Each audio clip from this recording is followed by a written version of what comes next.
हमारा पिछला टॉपिक था स्टेट ऑफ इंडियाज एनवायरनमेंट और सस्टेनेबल डेवलपमेंट। अब जानते हैं स्ट्रैटेजीज फॉर सस्टेनेबल डेवलपमेंट के बारे में। Use of non conventional sources of energy. India, as you know, is hugely dependent on thermal और hydro power plants to meet its power need. आप जानते हो कि इंडिया जो है पूरी तरह से निर्भर करता है थर्मल और हाइड्रो पावर प्लांट्स पे, ताकि अपनी पावर की जरूरतों को पूरा कर सके। Both of these have adverse environmental effects. अब इन दोनों के environment जो है उस पे काफी उल्टा असर पड़ता है। Thermal power plants emits large quantities of carbon dioxide, which is a greenhouse gas. Thermal power plants में बहुत ज्यादा मात्रा में कार्बन डाइऑक्साइड निकलती है, जो कि एक ग्रीन हाउस गैस है। It also produces fly ash, which, if not used properly, can cause pollution of water bodies, land, and other components of the environment. इसमें से बहुत ज्यादा फ्लाई ऐश भी निकलती है, जो उसका अगर सही तरीके से इस्तेमाल नहीं किया जाए तो क्या होता है, जो वाटर बॉडीज हैं, लैंड है या और कंपोनेंट्स हैं एनवायरनमेंट के, उन पर काफी बुरा असर पड़ता है। Hydro electric projects inundate forest and interfere with the natural flow of water in catchment areas and the river basins. Hydro electric projects जो हैं वो ज्यादातर अपने फॉरेन एरियाज को लेते हैं, फॉरेस्ट एरियाज को लेते हैं, या जो नेचुरल फ्लो है वाटर का कैचमेंट एरियाज में या रिवर बेसिन्स पे, वहां उनकी दखलंदाजी होती है। Wind power and solar rays are good examples of conventional but cleaner and greener technologies which can be effectively used to replace thermal and hydro power. अब विंड पावर और सोलर रेज बहुत ही बढ़िया एग्जांपल्स हैं conventional लेकिन green और clean technology के, जिसका अगर सही तरीके से इस्तेमाल किया जाए तो थर्मल और हाइड्रो पावर को रिप्लेस कर सकते हैं। LPG, गोबर gas in rural areas. Households in rural areas generally use wood, dung cake or other biomass as fuel. Households जो हैं, ज्यादातर घर परिवार जो गांव के इलाकों में हैं, वो लकड़ी का, गोबर का या और बायोमास का ईंधन के तौर पर इस्तेमाल करते हैं। This practice has several adverse implications like deforestation, reduction in green cover, wastage of cattle dung and air pollution. अब ये जो लोग प्रैक्टिस करते हैं, इसका क्या असर पड़ता है? जंगल काटे जा रहे हैं, ग्रीन कवर में कमी आ रही है, जो गांव का गोबर है जानवरों का वो वेस्ट हो रहा है, पॉल्यूशन बढ़ रहा है, वायु प्रदूषण जिसे कहते हैं। To rectify this situation subsidized LPG is being provided. अब इस सिचुएशन से निपटने के लिए सब्सिडाइज्ड जो लिक्विड पेट्रोलियम गैस है अब वो प्रोवाइड कराई जा रही है। इन एडिशन गोबर gas plants are being provided through easy loans and subsidy. इसके अलावा जो गोबर गैस प्लांट्स हैं उनको भी प्रोवाइड किया जा रहा है इजी लोन्स पर और सब्सिडी की मदद से। As far as liquefied petroleum gas is concern, it is a clean fuel, it reduces household pollution to a large extent. अगर LPG की बात करें तो ये एक बहुत ही साफ फ्यूल है, इसमें जो घर परिवार हैं उनमें प्रदूषण भी कम होता है। Also, energy wastage is minimized. Energy भी बहुत कम उसकी खपत होती है। For the gobar gas plant to function, cattle dung is fed to the plant and gas is produced, which is used as a fuel, while the slurry which is left over is a very good organic fertilizer and soil conditioner. वहीं पर अगर गोबर gas plant जो function करता है, उसमें जो गांव में गाय भैंस होते हैं, इनका जो गोबर है वो उस प्लांट में डाला जाता है और गैस जो उससे निकलती है उसका इस्तेमाल ईंधन के तौर पे करते हैं, और उसमें जो बच जाता है रेजिड्यूज का, उसको जो है एक बहुत ही अच्छी खाद बन जाती है, वो सॉइल कंडीशनर का काम करता है, ऑर्गेनिक फर्टिलाइजर का काम करता है, उसको जो है फिर मिट्टी में डाल दिया जाता है। CNG in urban areas. In Delhi, the use of compressed natural gas as fuel in public transport system has significantly lowered air pollution and the air has become cleaner in far last few years. Delhi में जो CNG का इस्तेमाल हो रहा है ईंधन के तौर पे, यानी compressed natural gas public transport system में, इसकी वजह से एयर पोल्यूशन में कमी आई है और एयर जो है काफी साफ भी हुई है पिछले कुछ सालों में। Wind power. In areas where the speed of wind is usually high, windmills can provide electricity without any adverse effect on the environment. जिन इलाकों में हवा की गति बहुत ज्यादा होती है, वहां विंड मिल्स जो हैं वो इलेक्ट्रिसिटी का जो है उसको प्रोवाइड करने में मदद कर सकती हैं और उसका एनवायरनमेंट पे कोई बुरा असर भी नहीं पड़ेगा। Wind turbines move with the wind and electricity is generated. जो विंड टर्बाइंस होती हैं वो हवा से साथ मूव करती हैं और उससे फिर बिजली पैदा होती है। No doubt the initial cost is high. इसकी शुरुआत की कॉस्ट तो बहुत ज्यादा है, but the benefits are such that the high cost gets easily absorb. लेकिन इसके जो फायदे हैं उसमें वो जो इतनी ज्यादा खपत हुई है, मतलब लागत आई है, वो सब जो है में एक तरह से एडजस्ट हो जाती है। Solar power through photovoltaic cells. India is naturally endowed with a large quantity of solar energy in the form of sunlight. अब इंडिया में जो है बहुत अच्छी मात्रा में सोलर एनर्जी मिलती है सनलाइट के माध्यम से। We used it in different ways. अब हम इसका अलग अलग तरीकों से इस्तेमाल करते हैं। For example, we dry our clothes, grains, other agricultural products as well as various items made for daily use. हम कपड़े सुखाते हैं, अनाज सुखाते हैं, और जो एग्रीकल्चरल प्रोडक्ट्स हैं, कुएं हैं, या और भी आइटम्स जो है वो डेली यूज के इस्तेमाल होते हैं। We also use sunlight to warm ourselves in winter. सर्दियों में धूप जब निकलती है तो उससे हम अपनी बॉडी को गर्माहट देते हैं। Plants use solar energy to perform photosynthesis. वहीं प्लांट सोलर एनर्जी का इस्तेमाल करते हैं फोटोसिंथेसिस के लिए। Now with the help of the photovoltaic cells, solar energy can be converted into electricity. Photovoltaic cell की मदद से सोलर एनर्जी जो है उसको इलेक्ट्रिसिटी में कन्वर्ट किया जा सकता है। These cells use special kind of material to capture solar energy and then convert the energy into electricity. ये जो सेल हैं ये स्पेशल तरह का मटेरियल इस्तेमाल करते हैं सोलर एनर्जी को कैप्चर करने के लिए और फिर उसको कन्वर्ट कर देते हैं एनर्जी को इलेक्ट्रिसिटी में। This technology is extremely useful for remote areas and for places where supply of power through grid or power lines is either not possible or proves very costly. ये तकनीक बहुत ज़्यादा कारगर है उन इलाकों में जो बहुत ज़्यादा अंदरूनी इलाके हैं जहाँ पर सप्लाई जो है वो पावर की ग्रिड के थ्रू नहीं पहुँच सकती या पावर लाइंस की मदद से नहीं पहुँच सकती या बहुत ज़्यादा महंगी पड़ती है। This technique is also totally free from pollution. और इस टेक्निक में भी कहीं कोई प्रदूषण नहीं होता। Mini hydel plants. In mountainous region streams can be found almost everywhere. अब अगर पहाड़ी क्षेत्रों को देखें तो वो जो झरने होते हैं वो हर जगह आपको मिल जाएंगे। A large percentage of such streams are perennial. ज्यादातर इसमें जो झरने हैं वो वैसे होते हैं कि पूरे साल उनमें पानी रहता है। Mini hydel plants use the energy of such streams to move small turbines. अब जो मिनी हाइडल प्लांट्स होते हैं वो इस तरह की एनर्जी जो है स्ट्रीम्स की उसका इस्तेमाल करते हैं ताकि जो छोटी छोटी टर्बाइंस है वो चल सकें। The turbines generate electricity which can be used locally. अब वो टर्बाइंस से इलेक्ट्रिसिटी जनरेट होती है जो लोकल तौर पर इस्तेमाल की जा सकती है। Such power plants are more or less environment friendly as they do not change the land use pattern in areas where they are located. अब इस तरह के पावर प्लांट्स जो है वो ज्यादातर एनवायरमेंट फ्रेंडली होते हैं क्योंकि ना तो वो लैंड के इस्तेमाल के पैटर्न को चेंज करते हैं उन इलाकों में जहां वो लोकेटेड है। They generate enough power to meet local demands. और वहां के लोकल तौर पे जो डिमांड्स है जिन एनर्जी की या पावर की उसको वो पूरा कर सकते हैं। This means that they can also do away with the needs of large scale transmission powers and cables and avoid transmission loss. अब इसका मतलब क्या है कि जो हम कहते हैं कि बहुत बड़े बड़े ट्रांसमिशन पावर्स की या केबल्स की जरूरत होगी या इन सबको लगाने में जो ट्रांसमिशन लॉस होता है इन सबको जो है जरूरत ही नहीं पड़ेगी, वो उसी से ही काम चल जाएगा। Traditional knowledge and practice. Traditionally Indian people have been close to their environment. Traditional तौर पे देखा जाए तो इंडियन लोग जो हैं वो अपने एनवायरनमेंट के काफी करीब हैं।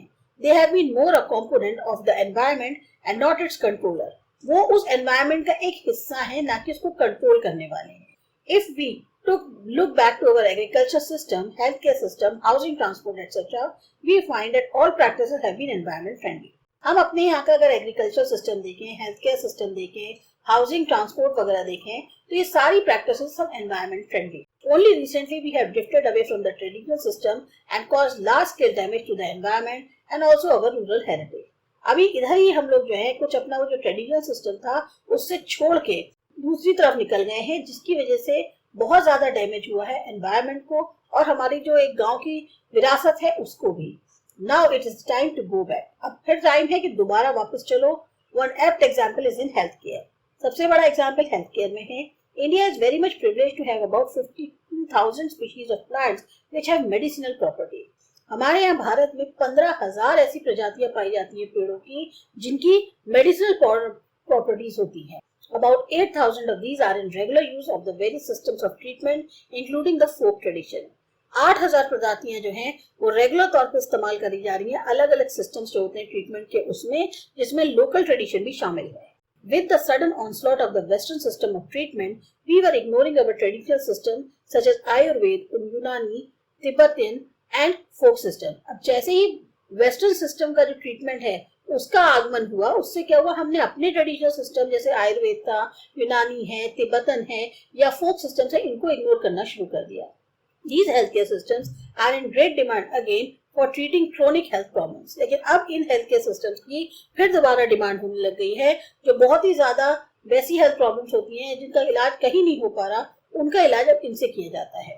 Nowadays, every cosmetic produce, hair oil, toothpaste, body lotion, face cream and what not is herbal in composition। आज भी जितनी भी हम कॉस्मेटिक्स इस्तेमाल करते हैं उसमें चाहे हेयर ऑयल हो, टूथपेस्ट हो, बॉडी लोशन हो, फेस क्रीम हो या कुछ और जो भी चीजें हो, वो सब हर्बल है कंपोजिशन में। Not only are these products environment friendly, they are relatively free from side effects and do not involve large scale industrial and chemical processing। अब ये सारी प्रोडक्ट्स वैसे भी एनवायरमेंट फ्रेंडली होती हैं और इनके कोई साइड इफेक्ट्स नहीं होते, ना इनमें बहुत ज्यादा इंडस्ट्रियल या केमिकल प्रोसेसिंग की जरूरत होती है।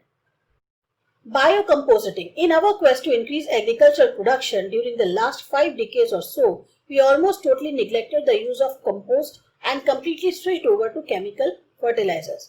हमारी एक जो इच्छा है कि ज्यादा से ज्यादा एग्रीकल्चरल उत्पादन बढ़े पिछले 50 दशकों में, तो हमने क्या किया, पूरी तरह से जो कंपोस्ट होती है यानी जो ऑर्गेनिक मटेरियल है उसका जो है निग्लेक्ट करके पूरी तरह से हम केमिकल फर्टिलाइजर्स पर स्विच हो गए।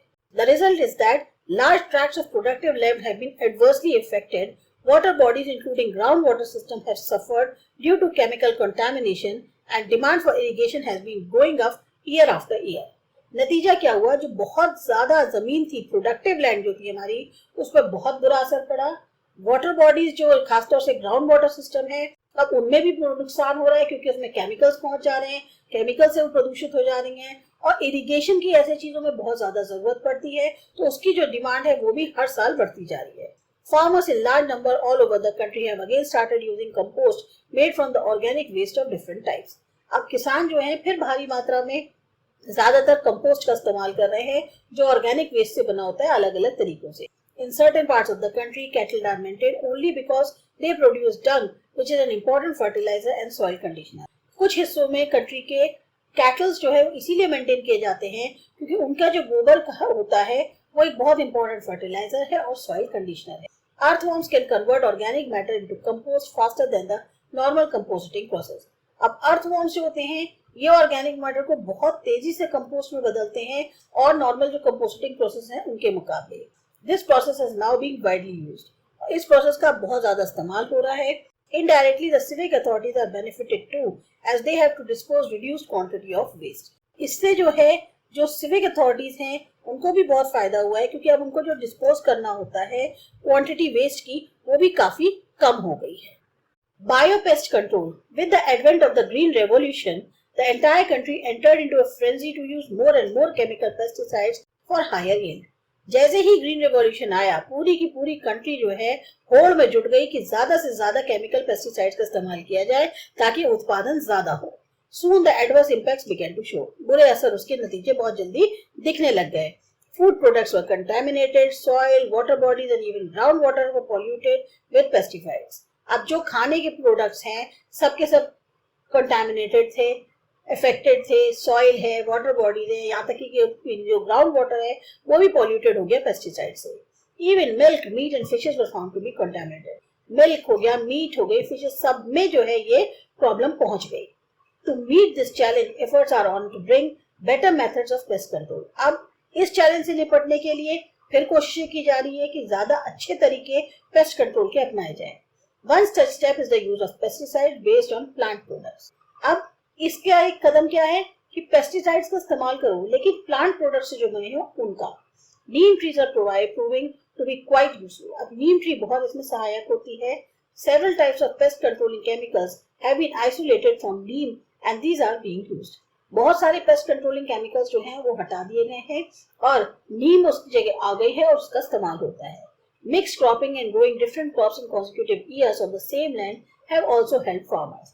वहीं मिक्स्ड क्रॉपिंग करना, अलग अलग तरीके के क्रॉप्स जो है एक ही मतलब साल में उगाना एक ही जमीन पे, उससे भी फार्मर्स को बहुत मदद मिली। In addition, awareness is spreading about various animals and birds which help in controlling pests।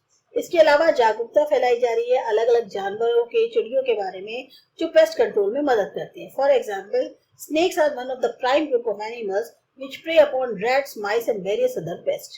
अब जैसे सांप है वो ग्रुप है एनिमल्स का जो ज्यादातर चूहे और छछूंदर या जो क्या कहते हैं और पेस्ट है उनको खाता है।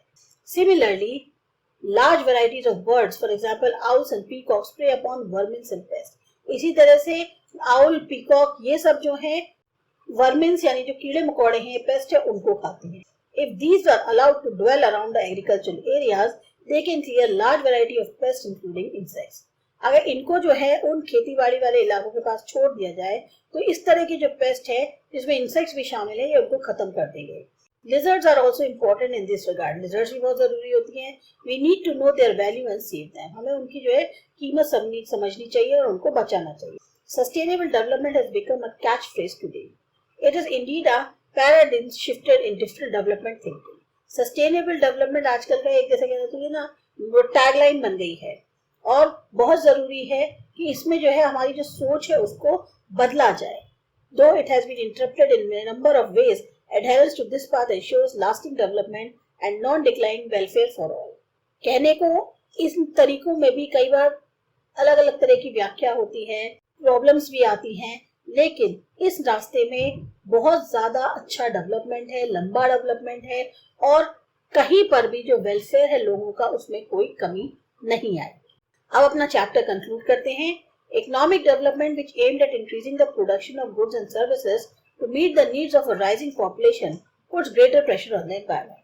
आर्थिक विकास जो है जिसका मुख्य उद्देश्य ये है कि गुड्स और सर्विसेज का गुड्स का उत्पादन हो, अच्छी सर्विसेज मिली लोगों को, ताकि जरूरतें जो हैं पॉपुलेशन की बढ़ती हुई जरूरतें जो हैं उनको पूरा किया जाए। लेकिन इससे क्या हो रहा है, बहुत ज्यादा प्रेशर पड़ रहा है एनवायरमेंट पे। In the initial stages of development the demand for environmental resources was less than that of supply. शुरुआत के दिनों में क्या था, जब विकास हो रहा था उस टाइम पे जो डिमांड थी एनवायरमेंटल रिसोर्सेज की वो कम थी सप्लाई के मुकाबले। Now the world is faced with increased demand for environmental resources but their supply is limited due to overuse and misuse. अब वर्ल्ड जो है वो किस चीज को झेल रहा है, एनवायरमेंटल रिसोर्स की डिमांड बढ़ती जा रही है लेकिन उसकी सप्लाई सीमित है क्योंकि उसका ओवर इस्तेमाल हो रहा है या गलत इस्तेमाल हो रहा है।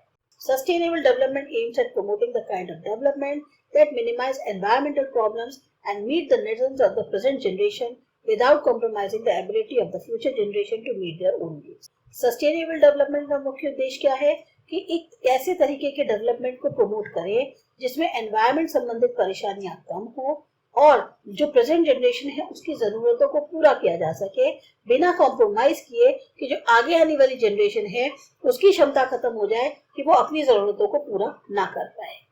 अब देख लेते हैं रिकैप। Environment performs 4 functions. अब एनवायरमेंट 4 फंक्शन परफॉर्म करता है। Supply resources, assimilates waste, sustain life by providing genetic and biodiversity and provide aesthetic services. तो एनवायरनमेंट की जो मुख्य फंक्शंस हैं वो रिसोर्सेज को सप्लाई करना, वेस्ट को जो है एब्जॉर्ब करना, लाइफ को चलाना, जेनेटिक और बायोडाइवर्सिटी प्रोवाइड करके, साथ ही साथ जो सर्विसेज हैं उनको प्रोवाइड करके। Population explosion, affluent consumption and production have placed a huge stress on the environment. जिस तरह से जनसंख्या विस्फोट हुआ है, जो चीज़ें हैं, संसाधन हैं, उनका इस्तेमाल हो रहा है, उत्पादन हो रहा है, उससे बहुत ज़्यादा दबाव पड़ रहा है एनवायरनमेंट के। Developmental activities in India have put an immense pressure on the finite natural resources besides creating impact on human health and wellbeing. विकास की जो गतिविधियां इंडिया में हो रही हैं उसकी वजह से बहुत ज़्यादा दबाव पड़ रहा है उन नेचुरल रिसोर्सेज पे जो सीमित है और इसके अलावा ह्यूमन हेल्थ और उसकी वेलबीइंग पे भी काफ़ी असर पड़ रहा है। The threat to India's environment is of 2 dimensions. अब इंडिया के एनवायरनमेंट को जो खतरा है वो 2 तरफा है। कैसे? Threat of poverty induced environmental degradation and the threat of pollution from affluence rapidly growing industrial sector. एक तो गरीबी का बढ़ने का खतरा है इस एनवायरनमेंट की गिरावट की वजह से, स्तर की गिरावट की वजह से। दूसरा, पोल्यूशन में बहुत बड़ा खतरा है क्योंकि जिस तरह से इंडस्ट्रियल सेक्टर बढ़ रहा है उससे पोल्यूशन जो है और ज़्यादा तेजी से फैल रहा है। Though the government through various measures attempts to safeguard the environment, it is also necessary to adopt a path of sustainable development. कहने को गवर्नमेंट जो है बहुत सारे कदम उठा रही है एनवायरनमेंट को सुरक्षित रखने के लिए, कि तब भी बहुत ज़रूरी है कि एक ऐसे पाथ को अपनाया जाए जो सस्टेनेबल डेवलपमेंट का हो। Sustainable development is the development that meets the needs of the present generation without compromising the ability of the future generation to meet their own needs. Sustainable development का मतलब ये है कि एक ऐसा डेवलपमेंट जिसमें आज की जनरेशन की ज़रूरतें तो पूरी हों, साथ ही साथ आगे आने वाली जनरेशन जो है उसको भी अपनी ज़रूरतें पूरा करने के लिए ये ना हो कि उसको परेशानी उठानी पड़े। Promotion of natural resources conservation, preserving regenerative capacity of ecological system and avoiding the imposition of environmental risk on future generations would lead to the sustainable development. अगर हम नेचुरल रिसोर्सेज को प्रमोट करें, कंजर्व करें, preserve करें अपनी जो regenerative capacity है ecological system की, और साथ ही साथ एनवायरमेंटल रिस्क जो है उसको ज़्यादा से ज़्यादा हम अवॉइड करें फ्यूचर जनरेशन के ऊपर, तो उससे जो है हमारा सस्टेनेबल डेवलपमेंट आसानी से हो पाएगा। तो ये था आपका चैप्टर, आपको अच्छा लगा, समझ में आया, सब्सक्राइब करो माय चैनल आसा एजुकेशन। बाय।